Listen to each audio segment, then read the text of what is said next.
When the avoidant finally recognizes your value and chooses to show up differently, when they return with genuine commitment to change after you've walked away or created distance, your instinct might be to welcome them back immediately, grateful that they finally see what they had and are willing to fight for it. But this moment of their awakening is precisely when you need the strongest boundaries, when you must protect yourself most carefully, when accepting their return without conditions would be the greatest act of self-abandonment. The avoidance realization of your value is necessary but not sufficient for a healthy relationship. What matters more than their recognition that they love you is whether they've developed the capacity to love you consistently, whether their desire to change is backed by actual transformation, whether their return is motivated by genuine readiness for partnership or by panic about losing you. Setting boundaries when the avoidant returns after realizing your value isn't about punishment or making them prove themselves out of pettiness. It's about protecting yourself from recommitting to someone whose patterns caused real damage, about ensuring that reunion happens on terms that serve both people rather than only serving the avoidance need to alleviate their discomfort about losing you, about requiring that words be backed by sustained action rather than accepting promises as though they're equivalent to change. The boundaries you set in this moment determine whether you're building something genuinely different or whether you're simply giving the avoidant another chance to repeat patterns that will hurt you again once the panic of potential loss fades and they feel secure enough to revert to comfortable dysfunction. Don't accept their return without addressing the past. The first and most crucial boundary when the avoidant returns after recognizing your value is refusing to accept their return without thoroughly addressing what happened during the relationship, why it ended, or why you created distance, and what specifically they've learned from the experience. Many avoidants want to return and simply move forward without examining the past, without acknowledging the hurt they caused, without taking accountability for their patterns. They want a clean slate where previous dysfunction is forgotten and you focus only on the new version of them they're presenting. Accepting this erasure of history is dangerous because it prevents genuine healing, fails to establish accountability, and sets a precedent that the avoidant can cause significant damage and return without having to fully reckon with that damage. Addressing the past begins with requiring the avoidant to articulate what went wrong from their perspective before you even consider reunion. They need to demonstrate understanding of their patterns, awareness of how those patterns impacted you, and insight into what drove their behavior. I withdrew repeatedly when intimacy deepened because closeness triggered my fear of losing autonomy, or I kept you at arm's length emotionally because vulnerability felt too risky, and I prioritize my comfort over your need for connection. This articulation shows they've actually examined their behavior rather than having a vague sense that things didn't work without understanding why. Without this specific understanding, they're likely to repeat the same patterns because they haven't identified what needs to change. The boundary also includes requiring genuine apology that acknowledges specific harm rather than accepting vague expressions of regret. I'm sorry without specificity isn't sufficient. The apology needs to name what they're sorry for. I'm sorry for disappearing for weeks at a time without explanation, leaving you anxious and confused about where you stood. I'm sorry for dismissing your needs as too much when they were actually normal relationship requirements. I'm sorry for making you feel like you had to suppress yourself to keep me comfortable. This specific acknowledgement demonstrates that they understand the impact of their behavior on you, rather than offering blanket apology that could mean anything or nothing. Addressing the past includes the avoidant taking full accountability without deflecting blame onto you or onto circumstances. They can't say, I withdrew because you were being too demanding, or I wasn't available because work was stressful. They need to own that their patterns were their responsibility, regardless of context. I withdrew because of my own attachment wounds and fear of intimacy. The problem wasn't your behavior, it was my inability to handle normal relationship closeness. This ownership removes the dynamic where you're somehow complicit in their dysfunction, where your needs contributed to their patterns, where you need to change to prevent their withdrawal. It establishes clearly that their patterns are theirs to address. The boundary also requires the avoidant to acknowledge the full extent of damage their patterns caused. Rather than minimizing or downplaying the impact, they need to recognize that their behavior didn't just cause temporary hurt, it created lasting damage to trust, to your sense of security, to your willingness to be vulnerable. I understand that my inconsistency created anxiety that probably affects how you'll experience our relationship going forward. I understand that rebuilding trust will take sustained effort, not just words. I understand that you have every reason to be cautious about letting me back in. This acknowledgement of lasting impact demonstrates realistic understanding rather than naive belief that their return erases all previous pain. Addressing the past includes discussing what the avoidant has learned from the relationship ending or from the distance you created. What insights have they gained? What patterns have they recognized? What have they done during the separation to address their wounds? I've been in therapy working on my avoidant attachment. I've realized that my need for extreme independence was actually fear of dependency disguised as healthy autonomy.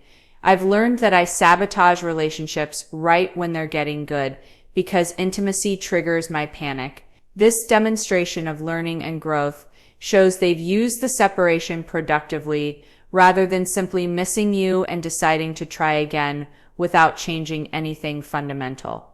The boundary also involves you expressing the full truth of your experience without minimizing to make the conversation easier. Don't downplay how much their patterns hurt you. Don't soften the impact to protect their feelings. Don't accept their return without them hearing clearly what it was like to be in relationship with their dysfunction. Your withdrawal made me feel worthless. Your inconsistency created constant anxiety. Your emotional unavailability left me lonely despite being in a relationship. Your patterns damaged my trust, not just in you, but in my own judgment. This honesty ensures the avoidant understands the full weight of what reunion requires them to repair. Addressing the past thoroughly before accepting the avoidant's return ensures that reunion is built on truth rather than on avoidance of difficult reality. It establishes that their patterns had real consequences, that your hurt is valid and significant, that moving forward requires genuine reckoning with what happened rather than pretending it didn't or wasn't that bad. This boundary protects you from accepting surface-level change that hasn't been earned through the difficult work of accountability, and it sets the foundation for a relationship where problems are addressed rather than swept aside, where both people take responsibility for their impact, where history informs the present rather than being conveniently forgotten to avoid discomfort. Require demonstrated change, not just promised change. The second crucial boundary when the avoidant returns is refusing to accept promises of change as equivalent to actual change, requiring that they demonstrate sustained, different behavior before you fully recommit rather than taking their word that they'll be different this time. Avoidants are often good at recognizing what they need to change and articulating commitment to doing so, especially when facing the loss of something they value. But recognition and commitment don't constitute change. They're prerequisites for change. First steps in a long process, necessary but far from sufficient. Accepting the avoidant back based on their promises rather than their demonstrated transformation sets you up for repeating the exact cycle that caused the separation, where temporary improvement during crisis reverts to old patterns once security is reestablished. Requiring demonstrated change means establishing a timeline during which the avoidant proves through consistent behavior that they've actually transformed rather than simply managing their patterns temporarily. I need to see sustained change over at least 3 to 6 months before I'll fully recommit to this relationship. During that time, I need to see you consistently demonstrating the behaviors you've promised regular communication, emotional availability, following through on commitments, staying present during difficulty. This timeline ensures you're not accepting the honeymoon phase of their return as evidence of lasting change. You're requiring that new behaviors persist long enough to become patterns rather than performances. The boundary includes defining specifically what behaviors you need to see rather than accepting vague commitments to do better or try harder. The avoidant needs to know exactly what change looks like in concrete terms. I need to see you initiating contact regularly rather than me always reaching out first. I need to see you staying present during difficult conversations rather than shutting down. I need to see you integrating me into your life by including me in plans with friends and family. I need to see you following through when you commit to plans rather than canceling last minute. This specificity removes ambiguity about what's required and gives both of you clear markers to assess whether change is actually occurring. Requiring demonstrated change also means not accepting words as substitutes for action. When the avoidant says, "I'm working on my patterns," or "I'm really trying to be different," you assess based on behavior rather than accepting the statement at face value. Are they actually in therapy? Are they reading about attachment and applying what they learn? Are their actions different from before? Or are they simply talking about being different while behaving the same? This focus on behavior over narrative protects you from being convinced by convincing words that aren't backed by changed actions. The boundary includes maintaining emotional protection during the demonstration period rather than immediately returning to full vulnerability and investment. You're cautiously open rather than fully open. You're observing rather than assuming. You're protecting your heart while giving them opportunity to prove their change is real. This protection isn't about punishing them. It's about not setting yourself up for the same hurt if their change proves temporary. You're allowing them to earn back full trust rather than granting it immediately because they've promised to be different. Requiring demonstrated change means establishing clear consequences if old patterns resurface during the trial period. If you withdraw without communication during these months, if you cancel plans repeatedly, if you shut down during important conversations, I'll take that as evidence that the change isn't real and I'll end our reconnection. These consequences need to be real and enforced rather than empty threats. The avoidant needs to understand that this is their genuine opportunity to demonstrate transformation and that reverting to old patterns will result in permanent loss rather than another chance. The boundary also involves requiring evidence that change is intrinsically motivated rather than motivated solely by fear of losing you. Ask the avoidant, are you doing this work because you recognize your patterns need to change for your own well-being? Or are you doing it only to get me back? The former suggests sustainable change. The latter suggests change that will fade once they feel secure they've regained you. The avoidant who's genuinely transformed is working on themselves, regardless of whether it results in reunion, because they recognize their patterns are limiting their life, not just this relationship. Requiring demonstrated change also means not accepting explanations that their old patterns are resurfacing as process or normal setbacks. If the avoidant withdraws and says, "I'm working on it, change isn't linear," or "you need to be patient with my process," you hold the boundary. I understand change takes time, but withdrawal without communication isn't acceptable regardless of where you are in your process. If you can't maintain basic presence and communication during your growth, you're not ready for a relationship. This boundary ensures they understand that being in process doesn't exempt them from meeting minimum requirements for partnership.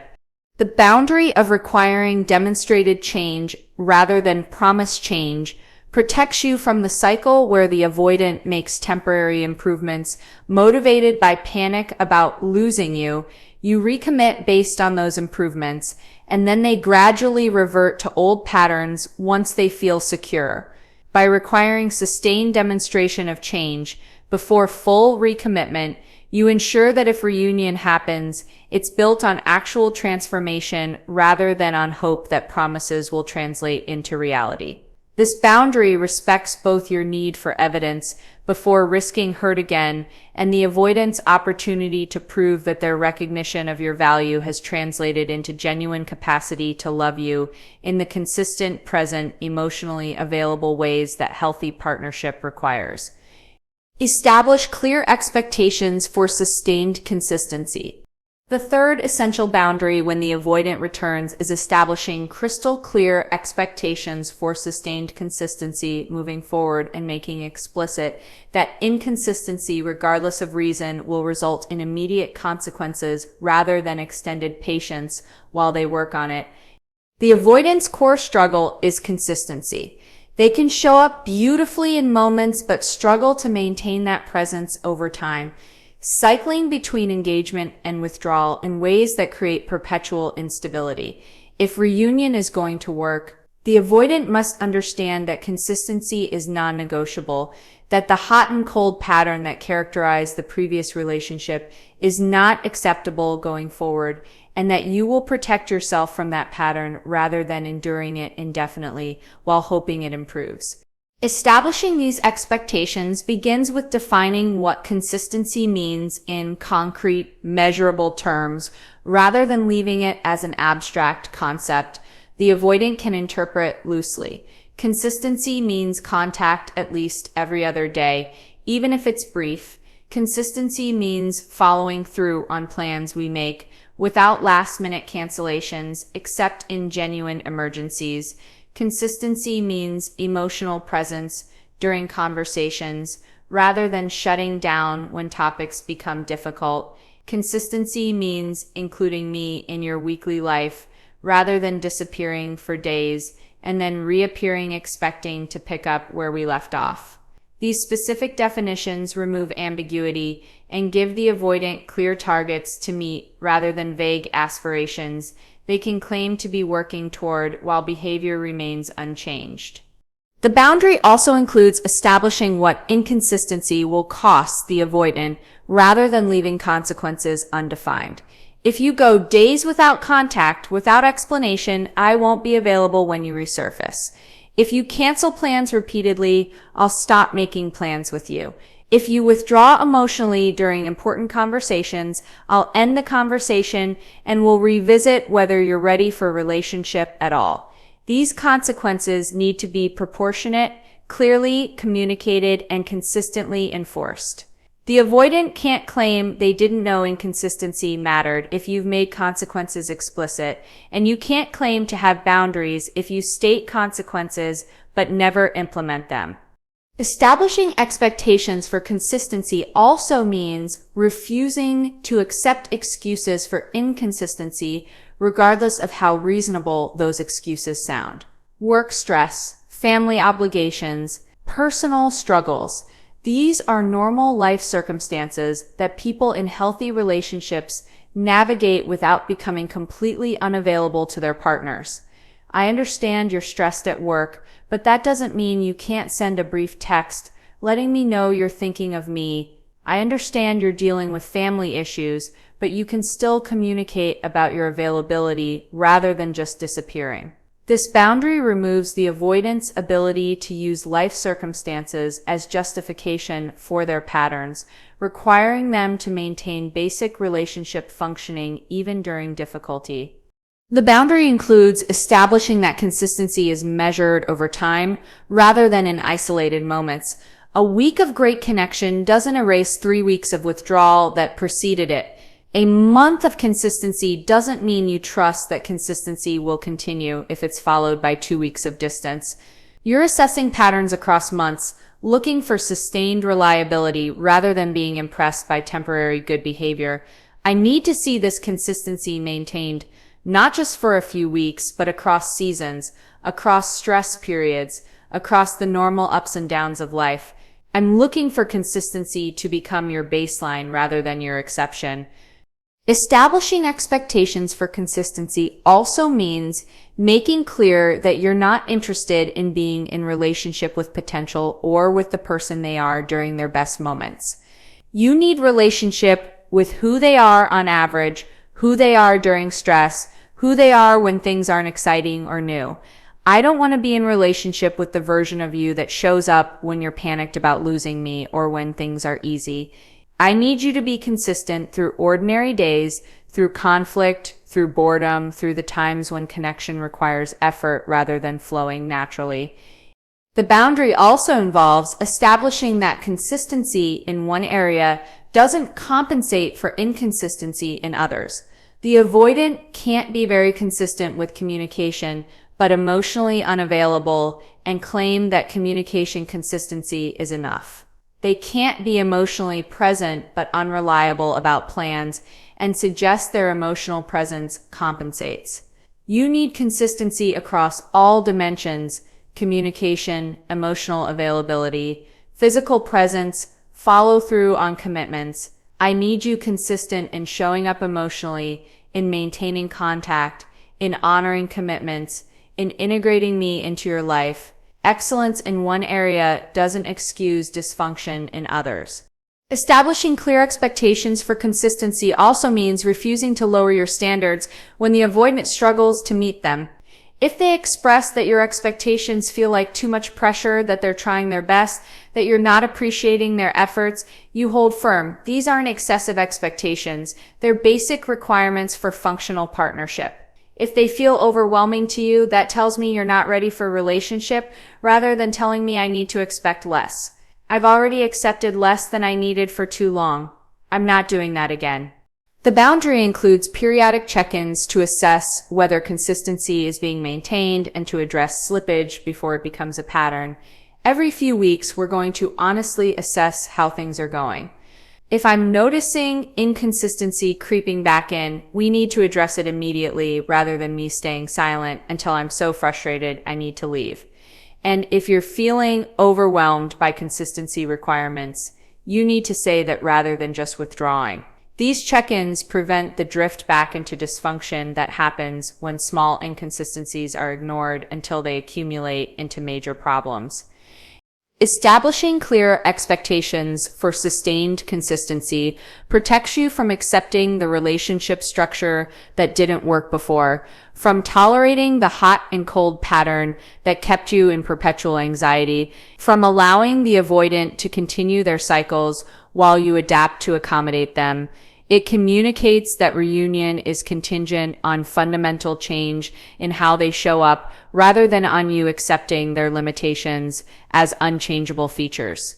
The avoidant who can meet these consistency expectations is demonstrating that they've developed capacity for sustained presence that partnership requires. The avoidant who struggles with these expectations or who meets them briefly before reverting to inconsistency is revealing that their transformation isn't deep enough, that their patterns remain stronger than their commitment, that reunion would result in repeating the same painful dynamics that necessitated separation in the first place. Protect yourself from reverting to old dynamics. The fourth crucial boundary when the avoidant returns is actively protecting yourself from falling back into the old relationship dynamics that didn't serve you, recognizing that familiar patterns have powerful pull and that without conscious vigilance, you and the avoidant can easily slip back into the roles you played before, regardless of intentions to be different. The old dynamic likely involved you pursuing while they withdrew, you accommodating while they maintained rigid boundaries, you doing most of the emotional labor while they remained passively engaged. These patterns are grooved into both your nervous systems, and stress or difficulty can trigger automatic reversion to familiar dysfunctions. Protecting yourself from this reversion requires conscious boundaries that interrupt old patterns before they reestablish themselves. Protecting yourself from old dynamics begins with identifying what those dynamics were specifically so you can recognize when they're starting to resurface. Write them down. I pursued when they withdrew. I suppressed my needs to avoid triggering their distance. I accepted breadcrumbs as though they were substantial efforts. I did all the emotional labor of maintaining the relationship. I organized my life around their availability. This clear identification allows you to notice when familiar patterns are emerging rather than being unconsciously pulled back into them before you've realized what's happening. The boundary includes establishing that you will not pursue if the avoidant begins withdrawing again. This is perhaps the most important protection from old dynamics, because pursuit during withdrawal was likely the primary way the old pattern sustained itself. If you start becoming distant, I won't chase you. I'll notice it, I'll name it once, and then I'll create my own distance to protect myself. It's your responsibility to maintain presence, not my responsibility to constantly pull you back into engagement. This boundary removes your participation from the pursue-distance cycle that kept the dysfunctional dynamic operating. Protecting yourself from old dynamics also means refusing to suppress your needs to avoid triggering the avoidance discomfort. In the old relationship, you likely learned to minimize what you needed, to ask for less, to make yourself smaller, to accommodate their limitations. The boundary going forward, I'm going to express my needs clearly and directly. If those needs trigger your withdrawal, that's information that you're not ready for relationship, not information that I should need less. This boundary ensures you remain authentic rather than contorting yourself to maintain peace at the cost of your well-being. The boundary includes refusing to accept breadcrumbs as adequate effort. The old dynamic likely involved you being so starved for connection that minimal effort from the avoidant felt like abundance. Going forward, I'm not accepting low investment contact as though it's meaningful engagement. A vague text after days of silence isn't enough. Last-minute plans aren't sufficient. I need sustained, genuine effort, and I won't pretend that breadcrumbs are filling. This boundary protects you from the gratitude for scraps that kept you accepting less than you needed. Protecting yourself from old dynamics also means maintaining your own life and independence even as you reconnect, rather than organizing everything around the avoidance availability like you did before. I'm keeping my commitments to friends, my hobbies, my personal goals. I'm not clearing my schedule hoping you'll be available. I'm not putting my life on hold, waiting to see if you'll show up. This boundary prevents you from returning to the suspended existence where your life revolved around someone who wasn't reliably present. The boundary includes insisting on shared emotional labor rather than carrying the full burden of relationship maintenance yourself. I'm not going to be the only one initiating difficult conversations, planning our time together, checking in on the relationship's health, or working to maintain connection. That work needs to be shared, and if I notice I'm doing it all again, I'll address it immediately. This boundary prevents the exhausting dynamic where you do all the work while the avoidant passively receives the benefits of your effort without contributing reciprocally. Protecting yourself from old dynamics also means not accepting the avoidant's defensive responses to your boundaries or needs. In the old relationship, when you expressed hurt or established boundaries, the avoidant likely became defensive, blamed you for being too sensitive, or suggested you were creating problems. Going forward, when I express a concern or set a boundary, I need you to receive it without defensiveness. If your first response is to explain why I'm wrong, to feel hurt, or to suggest I'm being demanding, we have a problem.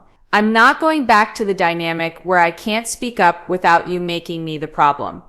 The boundary includes being willing to create immediate distance if you notice old patterns resurging, rather than hoping they'll correct themselves. If you stay engaged, if I see you withdrawing, if I notice myself pursuing, if I find myself suppressing needs or accepting breadcrumbs, I'm going to create space immediately to protect myself rather than continuing to engage, hoping things will improve. I'm not willing to spend months in familiar dysfunction before addressing it. Protecting yourself from old dynamics also means regular self-check-ins to assess honestly how you're feeling and functioning in the relationship rather than getting so absorbed that you lose perspective. Weekly or bi-weekly, ask yourself, am I happy? Am I anxious? Am I suppressing myself? Is this relationship enhancing my life or detracting from it? Am I accepting treatment I said I wouldn't accept again? This regular assessment catches drift back into dysfunction early, rather than discovering months later that you've recreated the exact relationship structure you left. The boundary of protecting yourself from old dynamics recognizes that good intentions aren't sufficient to create different outcomes, that patterns have momentum that pulls people back into familiar roles even when those roles don't serve them, that consciousness and vigilance are required to create genuinely new relationship structure. By establishing these protective boundaries, you ensure that reunion happens on new terms rather than simply reactivating old patterns with temporary surface changes that fade under stress. You're requiring not just that the avoidant show up differently, but that you show up differently too, refusing to play the roles that enabled their dysfunction, maintaining yourself rather than losing yourself, choosing your well-being over the familiar comfort of patterns that feel like relationship even when they're actually slow-motion destruction of your sense of self and your capacity for joy within partnership. Maintain your independence even as you reconnect. The fifth and final boundary when the avoidant returns after recognizing your value is maintaining the independence, self-sufficiency, and full life you built during separation, rather than abandoning those achievements to reorganize your life around the avoidant's presence. During the time apart or the distance you created, you likely rediscovered yourself, rebuilt your life, developed sources of fulfillment beyond the relationship, created stability that didn't depend on someone else's availability. This independence is precious and it's protective. It's what allowed you to survive the separation, and it's what makes you attractive to the avoidant. Now, maintaining it as you reconnect ensures you don't lose yourself again, ensures the relationship enhances your life rather than consumes it, and ensures you retain the very qualities that made the avoidant finally recognize your value and fight to return. Maintaining independence begins with refusing to immediately reorganize your schedule around the avoidant's availability. You've built routines, commitments, and patterns that work for you. Don't abandon them just because the avoidant is back. I have plans with friends on Thursday that I'm keeping. I have my workout schedule that's non-negotiable. I have commitments I'm not canceling to accommodate you. This maintenance of your structure communicates that your life has its own integrity, that continues whether the avoidant participates or not, and it prevents the dynamic where your life collapses around theirs, leaving you with nothing if they withdraw again. The boundary also includes continuing to invest in your friendships and relationships beyond the avoidant rather than making them your primary source of connection and emotional support. The old pattern likely involved you becoming isolated in the relationship, focusing so much on the avoidant that other relationships atrophied. Going forward, I'm maintaining my close friendships. I'm continuing to invest time and energy in relationships beyond us. I'm not making you my only source of emotional connection. This diversification protects you from becoming dependent on the avoidant for all your relational needs and ensures you have support systems if the relationship doesn't work. Maintaining independence also means continuing to pursue your personal goals and interests with the same commitment you had during separation. I'm still working on my career goals. I'm still pursuing my hobbies. I'm still developing myself personally. The relationship doesn't become my primary project. It's one aspect of a full life. This continued self-development ensures you don't lose yourself in accommodation of the avoidant, ensures you remain interesting and vital rather than becoming so focused on the relationship that you have nothing else going on, and models for the avoidant that healthy partnership involves two whole people rather than one person organizing their entire existence around another. The boundary includes maintaining emotional self-sufficiency, where your happiness and well-being don't depend entirely on the avoidant's behavior. You've learned to self-soothe, to find joy independently, to maintain emotional equilibrium without relying on someone else's presence or validation. I'm responsible for my own happiness. You enhance it, but you're not the source of it. I don't need you to be okay. I want you as an addition to an already fulfilling life. This emotional independence prevents you from becoming the anxious, dependent partner whose mood rises and falls with the avoidance availability. Maintaining independence also means keeping your own living space if you had separate spaces, not rushing to move in together just because you're reconnecting. I'm keeping my apartment. If we get to a place where moving in together makes sense, we can discuss it. But I'm not giving up my independent living situation immediately. This maintenance of separate space provides literal independence that allows both people breathing room and prevents the intensity that can trigger the avoidance claustrophobia about commitment.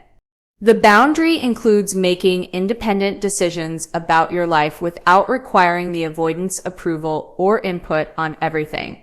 You maintain decision-making autonomy during separation, keep it during reconnection. I'm going to take that job opportunity. I'm going to visit my family for the holidays. I'm going to pursue that training program. You inform the avoidant of your decisions and consider their input, but you don't need their permission or blessing to live your life. This autonomy ensures you don't revert to asking permission or organizing your choices entirely around their preferences and availability. Maintaining independence also means continuing therapy or personal development work you began during separation, rather than assuming the avoidance return means you no longer need support. I'm continuing my therapy. I'm still doing the work on my own attachment patterns and patterns that led me to accept less than I needed. Your return doesn't mean I stop working on myself. This continued investment in your own growth ensures you maintain the insights and boundaries you developed and prevents regression to old patterns. The boundary includes maintaining the standards and boundaries you established during separation rather than relaxing them because you're relieved. The avoidant came back. The boundaries I set about what I need from partnership still stand. The standards I established about how I deserve to be treated haven't changed. Your return doesn't mean I accept less than what I determined I need during the time we were apart. This maintenance of standards ensures your boundaries were genuine rather than performative, that they exist to protect you rather than to manipulate the avoidant into returning. Maintaining independence as you reconnect also means being willing to walk away again if the relationship doesn't meet your needs. Maintaining the psychological freedom to choose yourself over the relationship if that choice becomes necessary. I walked away before when things weren't working. I'm capable of doing it again if the relationship becomes unhealthy or if you revert to old patterns. I'm not trapped by having given you another chance. I'm choosing to be here day by day based on whether the relationship serves my well-being. The boundary of maintaining independence even as you reconnect protects you from the most common mistake people make when an avoidant returns, collapsing back into complete focus on the relationship and the avoidant, abandoning the self-sufficiency and fulfillment they built during separation in their relief and hope that this time will be different. By maintaining your independence, you ensure that whether the relationship works or doesn't, you remain whole rather than lost in it. You demonstrate to the avoidant that you're someone with a full life who's choosing to include them rather than someone who needs them to be complete. And perhaps most importantly, you maintain the very qualities, independence, self-sufficiency, emotional stability, full engagement with life that made the avoidant finally recognize your value and decide you were worth the discomfort of addressing their patterns. The avoidant who fell in love with the independent, fulfilled version of you that existed during separation doesn't get the dependent, life organized around them version from the old relationship. They get you as you've become whole, boundaried, clear about what you need, willing to walk away if those needs aren't met, committed to maintaining yourself, regardless of whether they can show up consistently enough to deserve continued access to the life you've built.